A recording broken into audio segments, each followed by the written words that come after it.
Ask any Canadian, particularly those in British Columbia, and they will tell you that a man named Robert Pickton is one of, if not the most prolific and heartless serial killers that has ever existed in their country's history.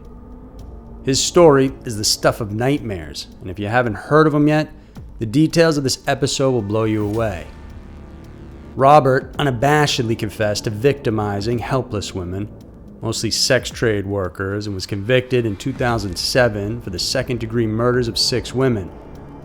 But the so-called pig farmer killer confessed to 49 murders in total and said that he wanted one more victim just to make it an even 50. I'm Andy Fitzgerald, and in this week's episode of Everytown, I'm taking you to Port Coquitlam, British Columbia in Canada, where we focus our spotlight on a dark and twisted story straight out of a horror movie, where we get to know Robert Pickton, the pig farmer who killed 49 people.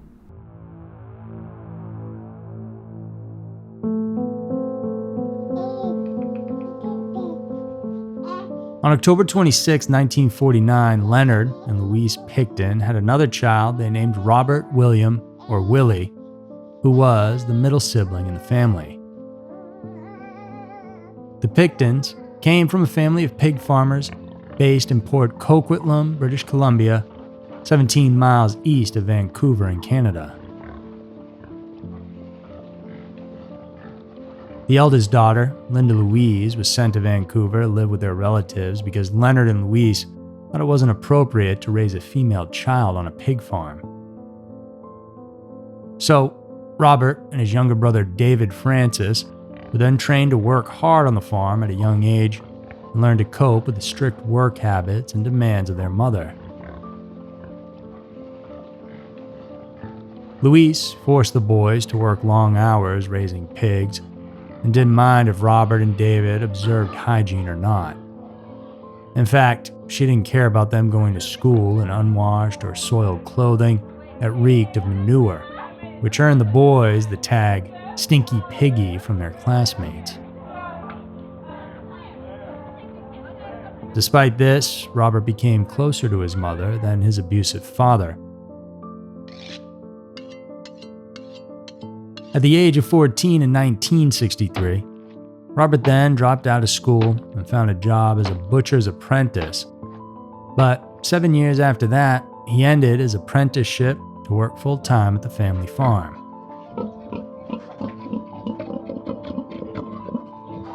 The Pickton patriarch died in 1978, and their mother followed shortly after in 1979. The Pickton siblings inherited the farm from their deceased parents, but Linda and David weren't interested. So Robert then took the responsibility of running the farm single-handedly, while he lived in a remote area of the property in a trailer because their house was given to David.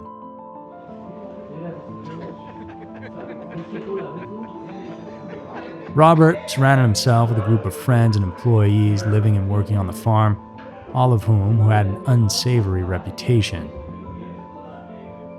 In 1994 and 95, they then sold parts of their inherited land, earning a total of $5.16 million.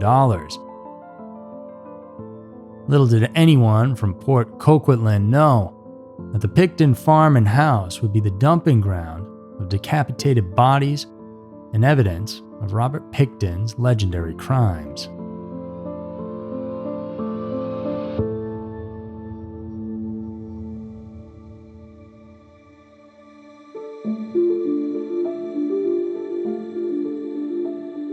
The Pickton farm was described as a creepy-looking place, while Robert was locally considered a quiet guy, but whose occasional bizarre behavior would draw attention despite no evidence of substance abuse.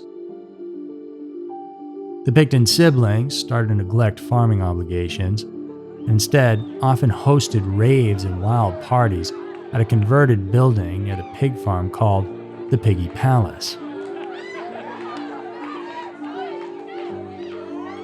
In 1996, they also founded a nonprofit charity organization called the Piggy Palace Good Time Society, the function of which was to organize, coordinate, manage, and operate special events, functions, dances, shows, and exhibitions on behalf of service organizations, sports organizations, and other worthy groups.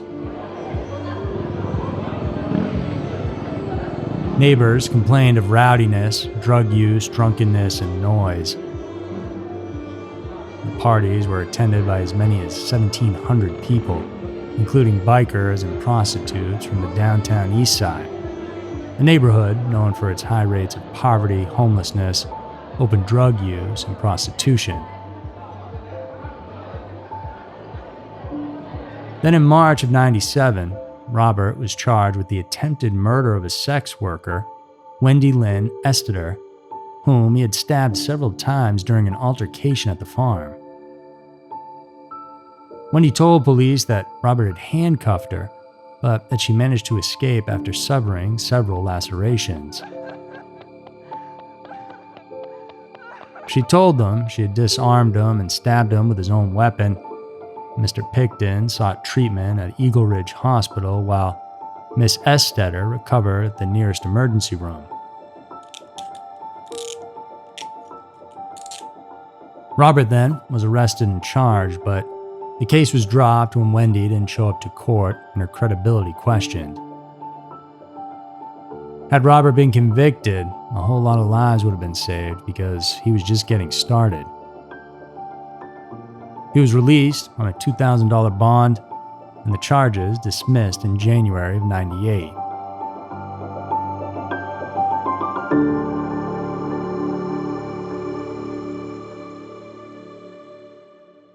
But then came another blow after a New Year's Eve party in 1998 when the Pickton siblings were sued for violating zoning laws and legally forbidden from holding any more parties.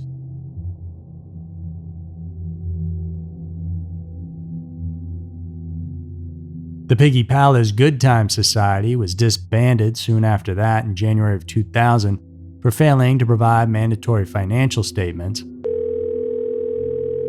Hello?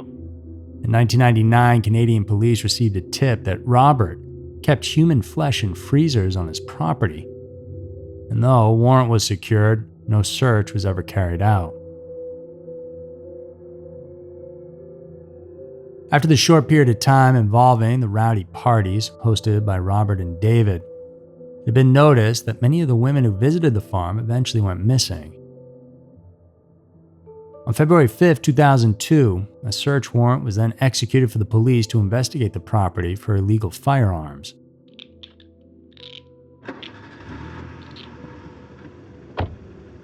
The Pickton brothers were arrested, and a second warrant was issued after authorities found personal belongings of a missing woman at the farm. This search was part of the BC Missing Women investigation, which looked into the disappearances of women, many from Vancouver's downtown east side dating back to September of 1978. Also known as the Low Track, it was the poorest neighborhood in all of Canada and was riddled with drug trafficking and prostitution. It also had the highest rate of HIV infection in North America. The woman whose possessions were found at the farm was one of those girls who disappeared that the task force was investigating. As they searched the grounds, they found human remains, such as skulls cut in half that were stuffed with human hands and feet, DNA from 33 men and women, bloody clothing belonging to a victim, and a jawbone and teeth belonging to another one.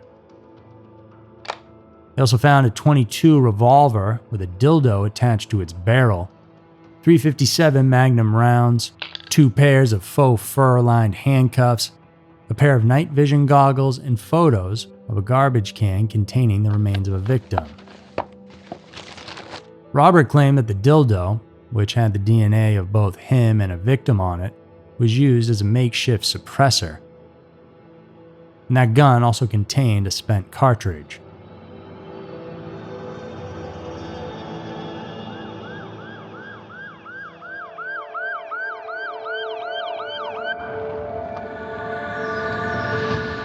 On February 22, 2002, Robert was then arrested and charged with 2 counts of first-degree murder and the deaths of Serena Botsway and Mona Wilson.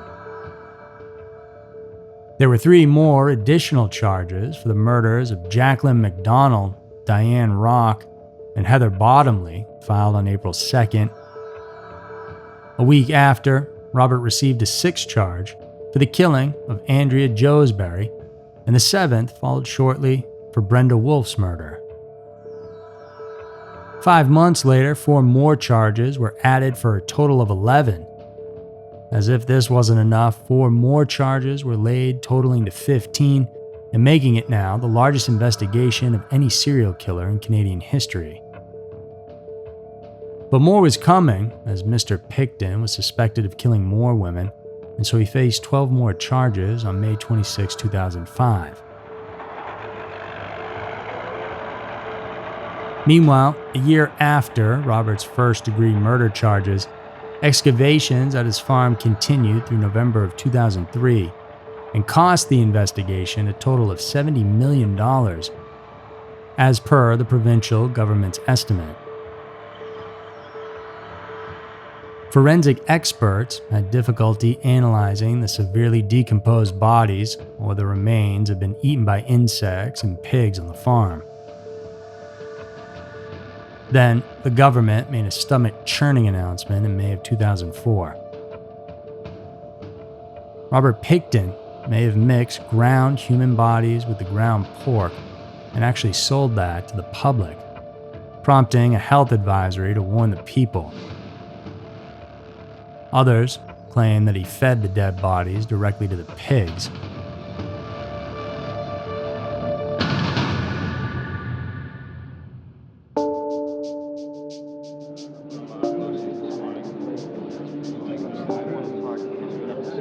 On January 30th, 2006, the trial of Robert Pickton finally began in New Westminster, and as expected, he pleaded not guilty to the 27 charges of first-degree murder in the Supreme Court of British Columbia. One charge was dropped by Justice James Williams for lack of evidence on March 2nd, and 5 months later, the 26 charges were split into a group of 6 counts that included the cases of Marnie Lee Frey, Georgina Faith Papin, Brenda Ann Wolfe, Andrea Joesbury, Serena Abbotsway, and Mona Lee Wilson, which proceeded first. The remaining 20 counts could have been heard in a separate trial, but they were stayed in August 2010. The publication ban prohibited the public from gaining full access to the details about court decisions, but the judge explained that the simultaneous trial of 26 counts could burden the jury for 2 years and may actually result in a mistrial. Moreover, the separate counts had material different evidence from the rest.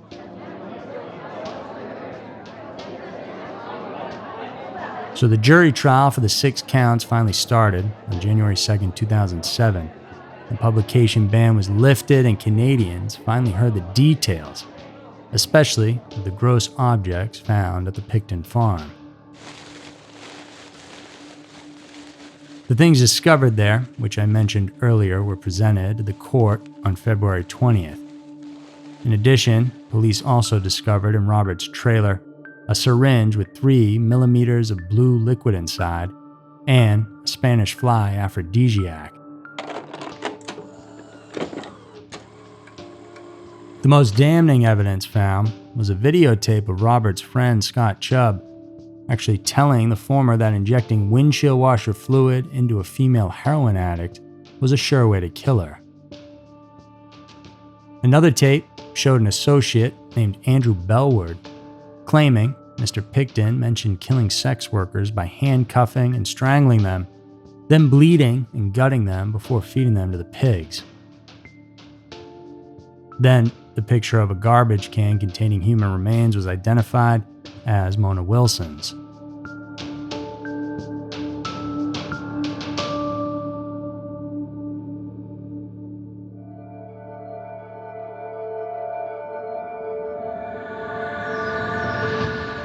So the judgment day for Robert came on December 9, 2007, when the jury, after hurdling legal issues, returned a verdict that Robert wasn't guilty on all 6 counts of first degree, but was guilty on 6 counts of second-degree murder.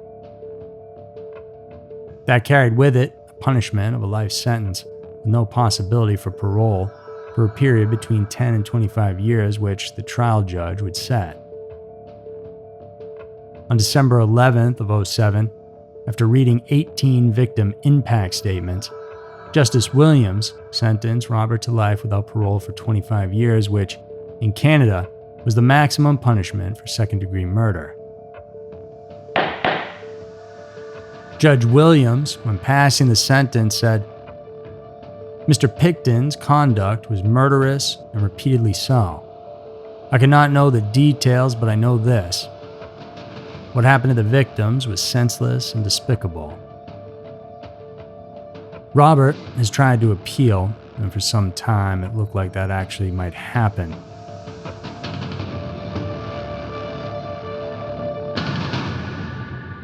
The RCMP and Vancouver police had suffered some criticism for their way of handling this case, such as the two agencies withholding information from one another. The RCMP had been called arrogant in Canadian media and said not to work well in tandem with other investigative agencies. The Vancouver police had also been criticized for not taking action sooner and not taking the disappearances of so many women seriously. Ultimately, though, Pickton's sentence stood, and the 20 other convictions will likely not be tried.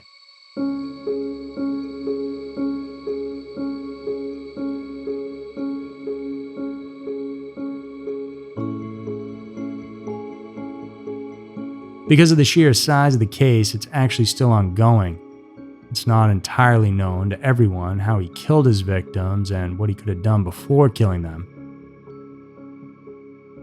According to a witness on tape, Pickton had claimed that he brought his victims, who were prostitutes, to the farm, handcuffed, raped, and then killed them by strangulation, bled and gutted them, and ran them through a wood chipper, and then fed the remains to the pigs. Another claim was that the victims were ground up, and the resulting mince mixed with the ground pork from the farm was given to the Picktons' friends and family. It was stated in a Biography Channel documentary about the case that Robert would lure his victims to his farm using a simple ruse, such as pretending to buy sexual favors. During sex, he would then become violent and accuse the victims of something, such as stealing from them, in order to build up his rage. It was then that he would restrain them and kill them by strangling or shooting them, and then butcher up their bodies. It was decided during a hearing on August 4, 2010, that Robert should be committed to a federal penitentiary from a provincial pretrial institution.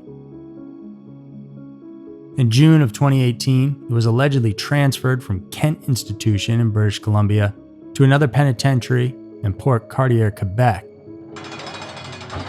He was convicted of 6 second-degree murder charges, but Robert confessed to having a total of 49 victims in his book of murder. And while in custody, Mr. Pickton told an undercover officer posing as a fellow inmate that he had wanted to kill one more in order to bring his victim count up to an even 50. A video recording of the statement was later used as evidence at his trial, and he finds the number 49 odd, so if he isn't convicted, Robert William Pickton said, "I was gonna do one more, make it an even 50. That's why I was sloppy. I wanted one more. Make the big 50."